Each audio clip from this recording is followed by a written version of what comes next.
गंगा नदी के किनारे बसे छोटे से गांव सोनपुर में रघु नाम का एक किसान रहता था। उसकी संपत्ति बहुत कम थी, बस एक छोटी सी झोपड़ी, थोड़ी सी जमीन और उसका सबसे प्रिय साथी मोती नाम का पतला दुबला बैल।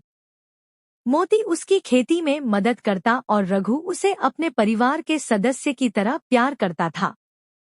गांव के दूसरे किसानों के पास तगड़े और मजबूत बैल थे, जिनसे वे तेजी से खेत जोत सकते थे। वे अक्सर रघु और मोती का मजाक उड़ाते थे, कहते थे, तुम्हारा मोती तो हवा के झोंके से गिर जाएगा, यह तुम्हारे काम का नहीं।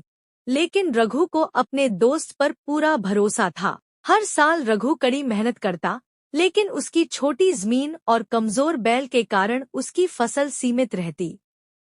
फिर भी वह संतुष्ट था। लेकिन एक साल गांव में भयंकर सूखा पड़ा। नदियां सूख गईं, तालाबों का पानी कम हो गया और किसानों की फसलें बर्बाद होने लगी। कई किसानों ने अपने बैलों को बेच दिया, क्योंकि उनके पास उन्हें खिलाने के लिए कुछ नहीं था। रघु के पास भी ज्यादा अनाज नहीं बचा था। उसे अपने लिए भी मुश्किल से खाना मिलता था, लेकिन उसने तय किया कि चाहे कुछ भी हो जाए, वह मोती को नहीं छोड़ेगा। वह अपना आधा खाना मोती को खिलाता और खुद भूखा रह जाता। मोती, हम एक साथ इस मुश्किल से निकलेंगे, वह रोज अपने बैल से कहता, और मोती अपनी बड़ी बड़ी आंखों से उसे देखकर पूंछ हिलाता, मानो कह रहा हो, हाँ मालिक, हम साथ हैं। एक दिन गांव के मुखिया ने घोषणा की, गांव में जो किसान अपने बैल के साथ सबसे ज्यादा खेत जोतेगा, उसे 1 साल का मुफ्त अनाज दिया जाएगा। यह सुनकर गांव के बड़े किसान खुश हो गए। वे अपने ताकतवर बैलों के साथ मैदान में उतरने को तैयार हो गए। रघु भी इस प्रतियोगिता में शामिल होना चाहता था, लेकिन गांव के लोग हंसने लगे। अरे रघु, तुम्हारा मोती तो आधा खेत भी नहीं जोत पाएगा। तुम अपना समय क्यों बर्बाद कर रहे हो? रघु ने इन बातों की परवाह नहीं की। उसने मोती के सिर पर प्यार से हाथ फेरा और कहा, हम अपनी पूरी ताकत से मेहनत करेंगे, चाहे जो भी हो। प्रतियोगिता का दिन आ गया। बड़े किसानों ने अपने मजबूत बैलों को तैयार किया। मैदान में हल और बैल दौड़ रहे थे। किसान पूरी ताकत से हल चला रहे थे। धूल उड़ रही थी। लोग तालियां बजा रहे थे। रघु और मोती ने भी मेहनत शुरू की। मोती कमजोर दिखता था, लेकिन उसके अंदर जबरदस्त हौसला था। वह बिना रुके खेत जोतता रहा। सूरज ऊपर चढ़ता गया, गर्मी बढ़ती गई, लेकिन मोती रुका नहीं। रघु ने भी अपने हाथों में छाले होने के बावजूद हल चलाना बंद नहीं किया।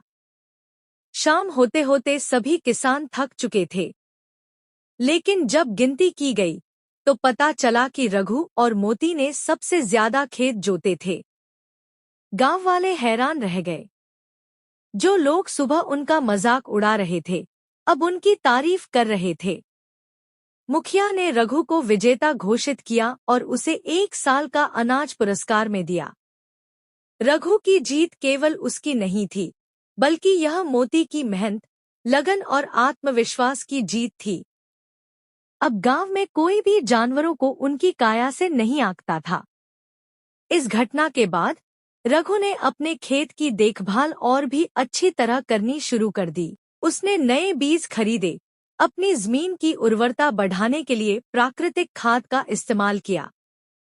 उसकी मेहनत रंग लाई और अगले साल उसकी फसल दुगनी हो गई। गांव के अन्य किसानों ने भी रघु से सीख ली। उन्होंने भी अपने खेतों की देखभाल अच्छे से करनी शुरू कर दी और धीरे धीरे पूरा गांव खुशहाल हो गया। अब कोई भी सूखा आने से डरता नहीं था, क्योंकि किसानों ने जल संरक्षण और आधुनिक खेती के तरीकों को अपनाना शुरू कर दिया था। समय बीतता गया और मोती बूढ़ा हो गया। अब वह उतनी तेजी से खेत नहीं जोत सकता था, लेकिन रघु ने उसे कभी नहीं छोड़ा। वह उसे हर दिन प्यार से नहलाता, अच्छा खाना खिलाता और अपने परिवार के साथ बैठकर उसकी सेवा करता। एक दिन जब सूरज डूब रहा था, मोती ने धीरे से अपनी आंखें बंद कर ली और इस दुनिया से विदा हो गया। रघु की आंखों में आंसू आ गए, लेकिन उसने मोती को एक सम्मानजनक विदाई दी।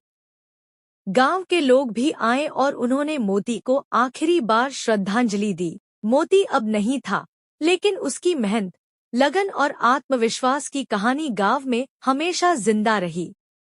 आज भी जब गांव के लोग अपने खेतों में हल चलाते हैं, तो वे मोती और रघु की कहानी को याद करते हैं और अपने काम में ईमानदारी और मेहनत की सीख लेते हैं।